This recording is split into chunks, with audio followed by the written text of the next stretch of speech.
Topic है synonyms, पर्यायवाची समानार्थी शब्द, जो काफ़ी महत्वपूर्ण होता है कई तरह की परीक्षाओं के लिए, प्रतियोगी परीक्षाओं के लिए, जैसे कि एनडीए हो गया, DSSB हो गया, केवीएस हो गया, रीट हो गया, सीटेट हो गया।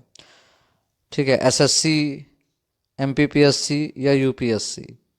अगर वहाँ पे इंग्लिश का सिलेबस है तो वहाँ पे सिनोनिम से क्वेश्चन आते ही आते हैं। यहाँ पे हमने कुछ काफ़ी महत्वपूर्ण सिनोनिम्स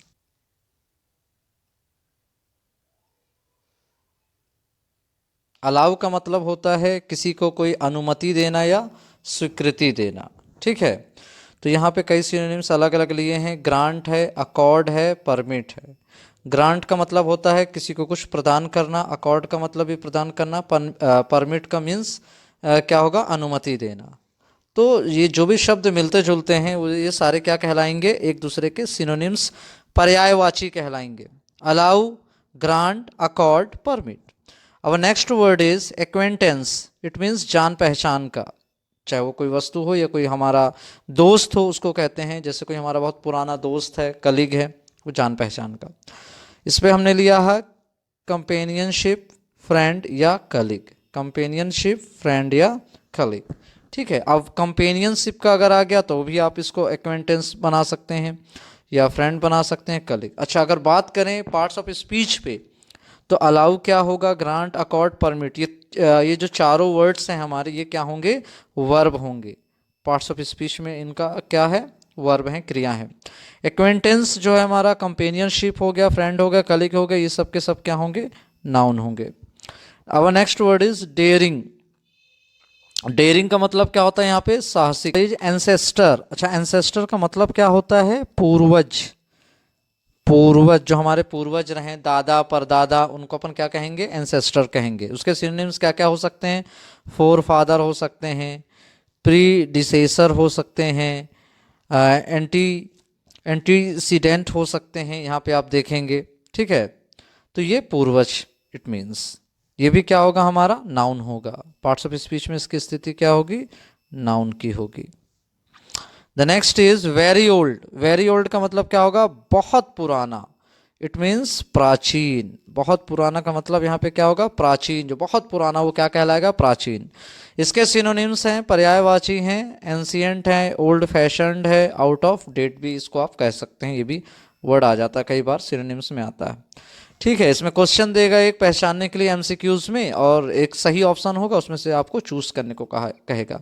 कई बार वेरी ओल्ड का एंशियंट और एंशियंट का वेरी ओल्ड बनाने को आ भी चुका।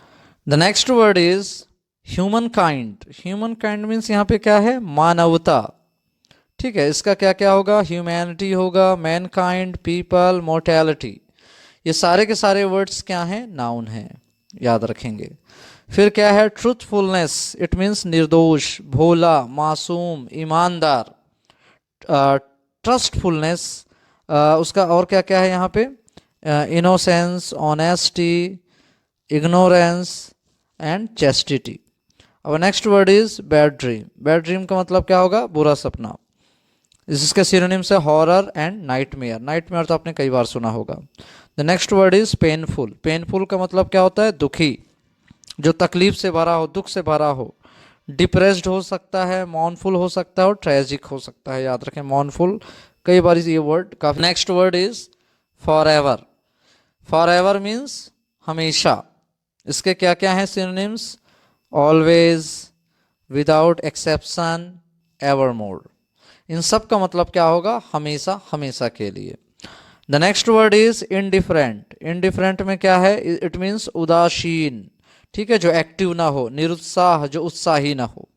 इसका क्या क्या है, पैसिव है, निष्क्रिय है, एपैथेटिक है, इमोशनलेस है, इम्पैसिव है। ठीक है ना, याद रखेंगे, पैसिव, इम्पैसिव। सेविज का मतलब क्या होता है, जंगली, या इसको असभ्य भी कहते हैं, जंगली, असभ्य या गंवार, याद रखें। ठीक है, तो जंगली, असभ्य या गंवार। इसके सिनोनिम्स क्या हैं, बारबेरियन, इलिटरेट या बुअर। इसको क्या पढ़ेंगे, बुअर, इलिटरेट, बारबेरियन या सेविज। चाहे इससे ये बना लें आप या इससे ये आ जाए। The next and very important word is बंजर, बंजर का मतलब क्या होता है, जहाँ पे कुछ उगता नहीं है, जो एकदम बैरन होता है, इनफर्टाइल होता है, ड्राई होता है, डिजर्ट होता है, मरुस्थल होता है, उसे क्या कहते हैं, फ्रूटलेस भी कहते हैं। फ्रूटलेस का मतलब यहाँ पे जो फल ना दे सके, उगा ना सके, वो क्या होगा, ऐसी जमीन, ऐसी जगह बंजर कहलाएगी, वो इनफर्टाइल कहलाएगी, बैरन कहलाएगी, ड्राई कहलाएगी, या डिजर्ट कहलाएगी। डिजर्ट तो आप जानते हैं, मरुस्थल, जहाँ पे कुछ उगता ही नहीं है। द नेक्स्ट वर्ड, उगता भी ऐसी चीजें हैं जिनको बहुत ज्यादा कम पानी की जरूरत पड़ती है, जैसे कैक्टस वगैरह। अब next word is sooner. Sooner का मतलब होता है बहुत जल्दी, या बहुत पहले, या आगे। Earlier, previously, before, ahead. अब next word is kindness. Kindness का मतलब क्या होगा, दया, परोपकार, उपकार। Sympathy, benevolence, compassion, goodness. Goodness का मीन्स अच्छाई होता है, जाहिर सी बात है, जिसके अंदर अच्छाई होगी उसके अंदर दया भी होगी, वो परोपकार भी करेगा, उसके अंदर सिंपथी भी होगी। सिंपथी का मतलब क्या होता है, सहानुभूति। सहानुभूति याद रखेंगे, सिंपथी का मतलब सहानुभूति। नेक्स्ट वर्ड है हमारा रॉबर। रॉबर मीन्स लुटेरा या डाकू। Thief, hijacker, desperado, gunman, gangster, bandit. Bandit का मतलब तो आप जानते ही हैं, लुटेरा, डकैत या डाकू होता है। तो ये सारे वर्ड्स एक दूसरे से कनेक्ट है। हीरोइक, इट मीन्स वीर, बहादुर। वैलियंट, कई बार आपने सुना होगा, he is a valiant guy, he is a valiant boy, ठीक है। देन बोल्ड, कई बार आपने सुना होगा, she is a bold lady, he is very courageous, he is very brave. तो ये सारे वर्ड्स का मतलब क्या होता है, जो निडर होता है, दिलेर होता है, बहादुर होता है, उसे कहते हैं heroic, valiant, bold, courageous, brave. अगर ये पार्ट्स ऑफ स्पीच में भी ये वर्ड्स को देखा जाए, ये काफ़ी इंपॉर्टेंट है, कई बार इनसे कुछ क्वेश्चंस बने भी हैं। तो वो क्या होंगे, एडजेक्टिव के होंगे, ठीक है। वो किसके कहलाएंगे, एडजेक्टिव के वर्ड्स कहलाएंगे, विशेषण के। अच्छा, नेक्स्ट वर्ड है हमारा विजिलेंट। विजिलेंट, विजिलेंट मीन्स सचेत, सावधान, चौकन्ना।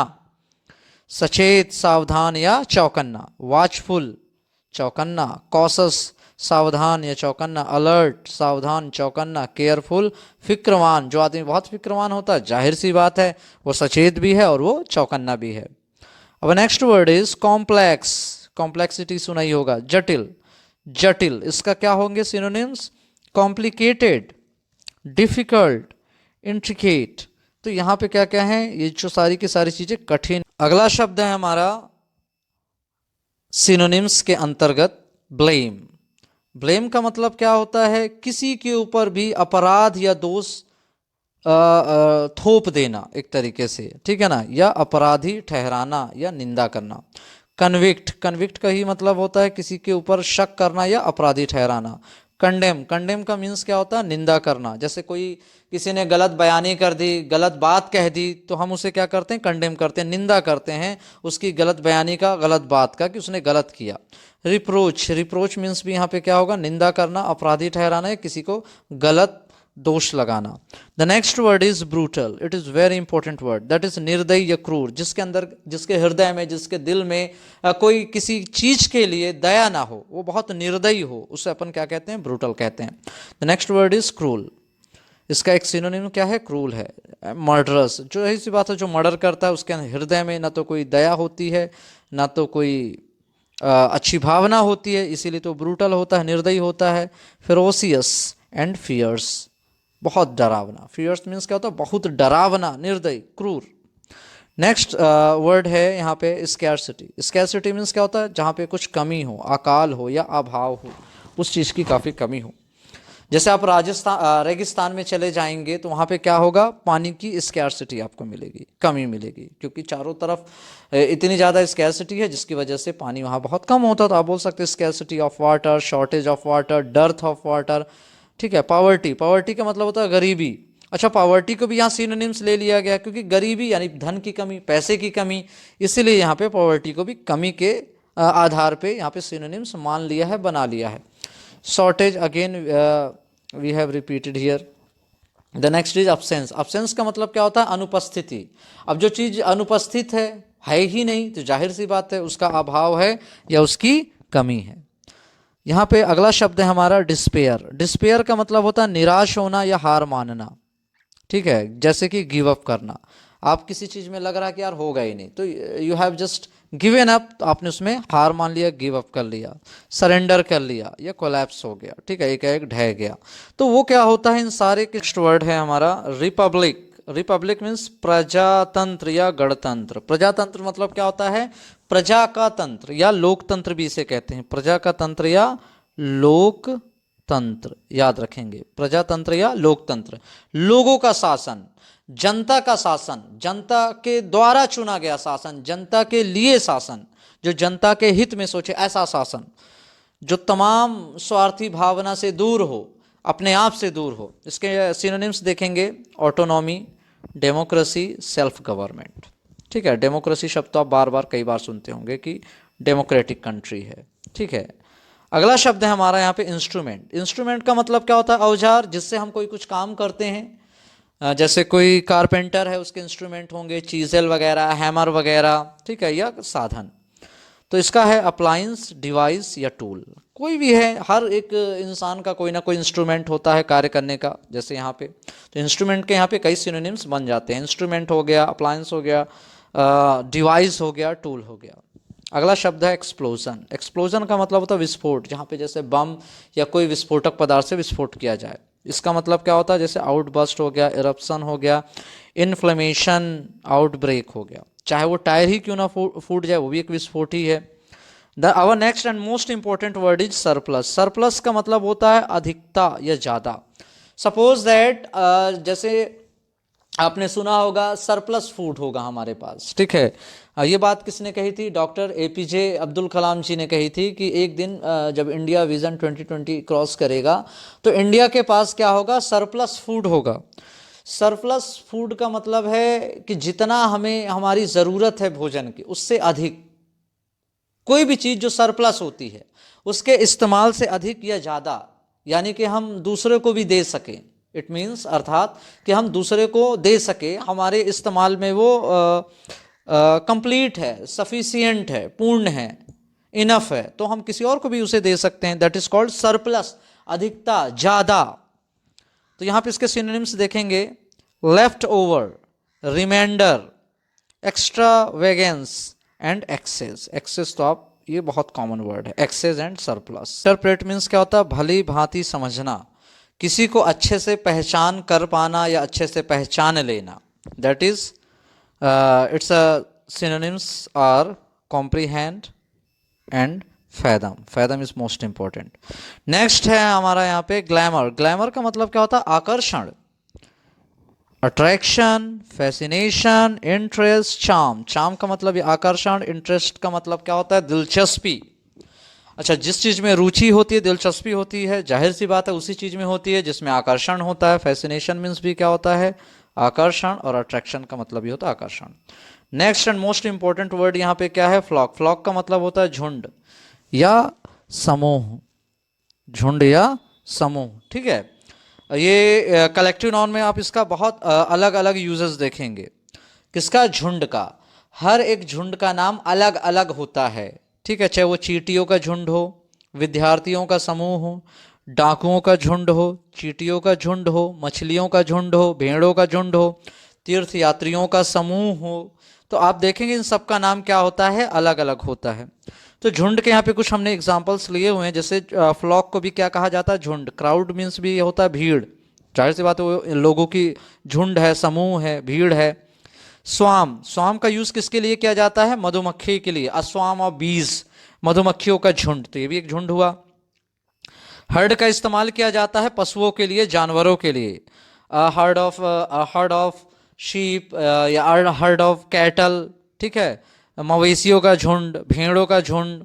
ग्रुप का मतलब क्या होता है, समूह, जैसे a group of student, a group of people, लोगों की भीड़ या लोगों का समूह। फिर क्या है, बंच। बंच का मतलब भी होता है झुंड। बंच यूज़ किया जाता है फूलों के लिए या फलों के लिए, जैसे कि बंच ऑफ फ्लावर्स, ठीक है। अ बंच ऑफ कीज, वस्तुओं के लिए भी इसका यूज़ किया जाता है, चाबियों का गुच्छा, a bunch of keys, a bunch of flowers, ठीक है, a bunch of grapes. Flock का मतलब भी होता है झुंड या समूह। फ्लॉक का यूज़ किया जाता है पक्षियों के लिए, a flock of birds, a flock of, यहाँ पे आप पिजन्स बोल सकते हैं, नेस्ट का यूज़ किया जाता है चींटियों के लिए, अ नेस्ट ऑफ एंड्स, यानी कि चींटियों का झुंड या समूह। अब next word is fulfil. Fulfil का मतलब होता है किसी चीज की आपूर्ति करना या पूर्ति करना या पूरा करना। तो फुलफिल का यहाँ पे आप देख सकते हैं, फुलफिल है